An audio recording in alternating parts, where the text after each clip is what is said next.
Hello everyone, today we are going to be building some dinosaurs. I'll be building the PARASAUROLOPHUS, so if you'd like to see the full model, make sure you stay till the end of the video.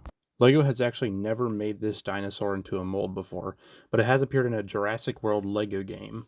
At first I was going to base my model off this and make a brick-built version close to this scale, but then I decided to make it much larger. To make this easier on myself, I used a lot of my pieces from this set with a couple extra. And even though this model isn't directly from the Jurassic World movies, I will be using some of the images for my references. Most of the pieces come from that 3-in-1 set, but I also added a couple pieces like these to the build. When I first started building this, I wanted to keep it close to the scale of other molded dinosaurs, but it quickly grew too large, so I scrapped this idea and built something else entirely. Before we build the dinosaur itself, I built this little stand to keep it on so it would keep it steady.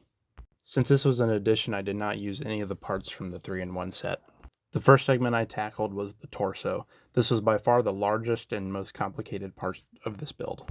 This section looks pretty close to what you see in the actual Creator 3-in-1 set, but I added pieces like this ball joint here so it could help attach parts later on. After this torso build, the next thing I made was the tail segments. They weren't too tricky to build and I only needed 2 of them. And for this, I also added another ball joint piece that wasn't included in the set to help get this connection. Since the tails aren't too long, it was very easy to put this together. The next part I built were the 2 front legs.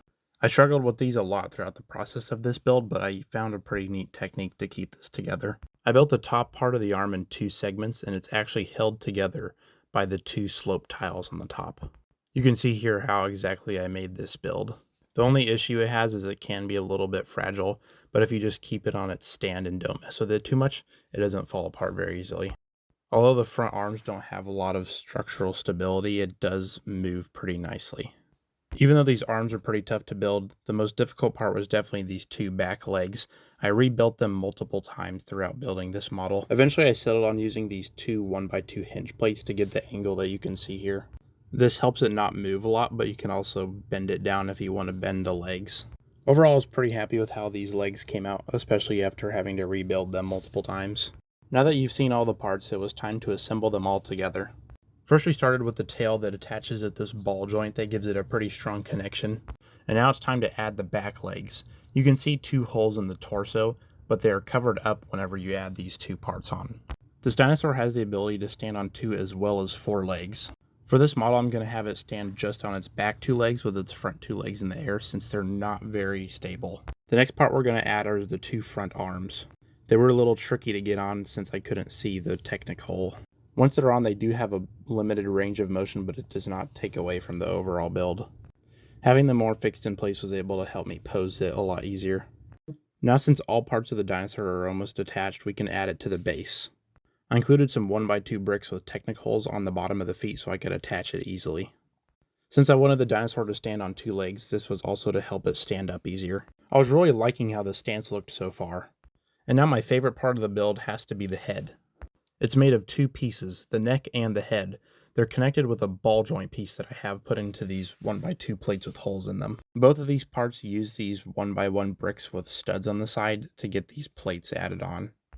And you can see another one of those ball joint pieces with the pins on the end used to connect it. For the head itself, it was pretty tricky to put this all together and I had to use a very tricky technique to get it to work.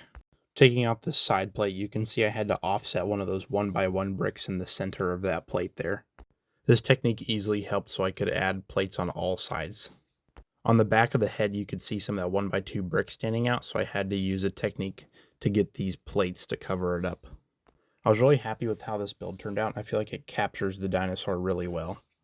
And now at this point, we're going to attach the neck back and put this on the rest of the build.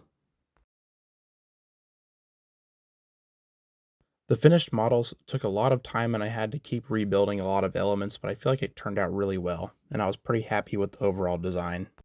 All the pieces end up connecting really well and create for a really nice looking dinosaur. I'm not sure if anyone will watch this far or if you're interested in this model, but if you want to see a tutorial, remember to let me know in the comments. And if you enjoyed this video or this build, remember to let me know in the comments any other ideas you might have. I do always need new video ideas, so if anybody has any suggestions, feel free to let me know. And now with that, I hope you all enjoyed my PARASAUROLOPHUS build and enjoyed the video. Thank you all for watching. Bye!